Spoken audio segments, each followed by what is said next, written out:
Bonjour à tous, j'espère que vous allez bien. On se retrouve aujourd'hui pour une nouvelle recette de chocolat fait maison en imitation les Kinder Maxi. J'espère que ça va vous plaire. C'est très facile à faire et le goût est vraiment identique.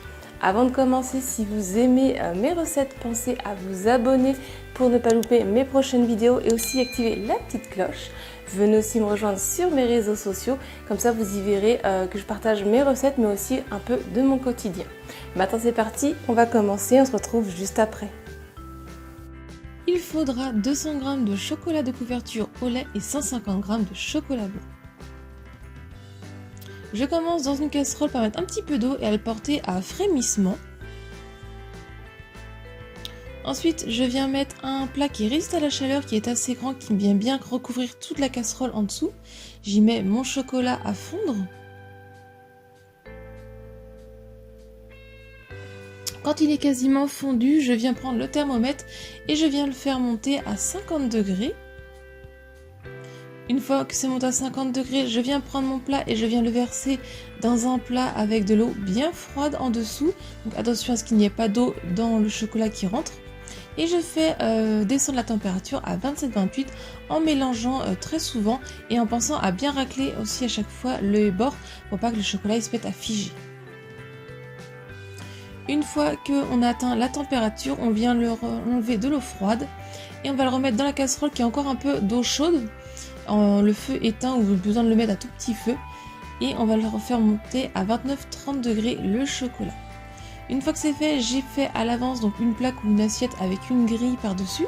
Je prends mon moule à petite tablette et je viens donc les remplir toutes les cavités de chocolat.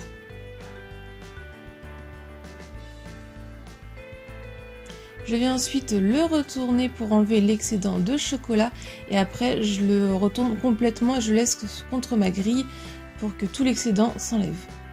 Je tapote un petit peu pour aider à ce que ça soit bien parti.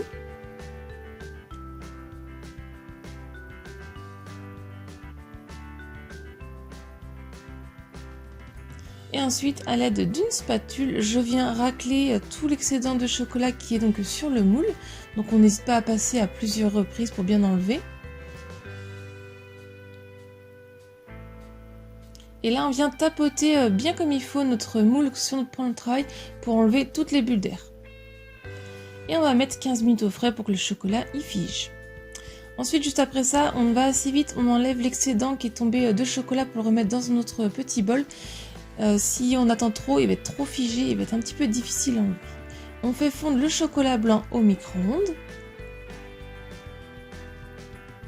Quand mon chocolat a figé, je viens le reposer sur ma grille et je vérifie que le chocolat blanc n'est pas à plus de 30 degrés.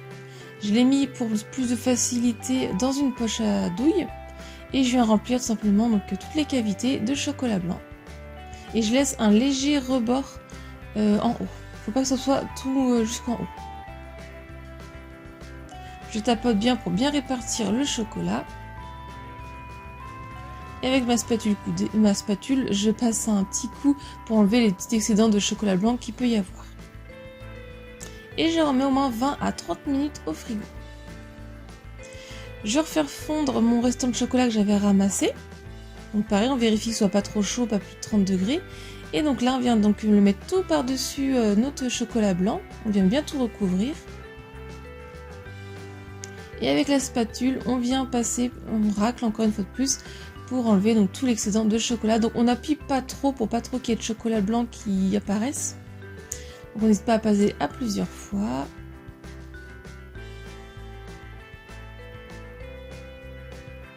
Et on le remet une dernière fois 15 minutes au frais.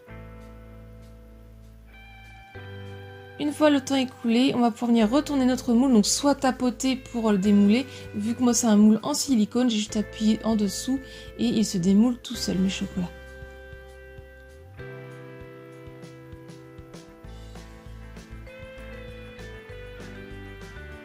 Donc voici le rendu du chocolat qui est tempéré, donc on obtient un chocolat qui est croquant, qui ne fond pas au toucher des doigts, et quand on a un moule qui est brillant, il est brillant le chocolat, parce que là mon moule était mat, donc j'obtiens des chocolats un peu plus mat.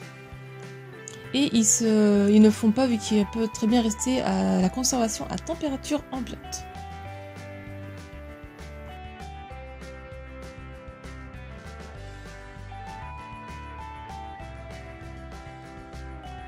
La recette est terminée, j'espère que ça vous a plu. Si c'est le cas, je compte sur vous pour mettre un petit j'aime. Laissez-moi aussi un petit commentaire pour me dire ce que vous en avez pensé. Si ce n'est pas encore fait, pensez à vous abonner. Venez aussi me rejoindre sur mes réseaux sociaux. Si vous reproduisez cette recette ou une autre, vous pourrez me partager vos photos sur un de mes réseaux sociaux. Si vous voulez voir d'autres recettes, je vous laisse cliquer sur le côté. Et moi, je vous dis à très vite. Bye!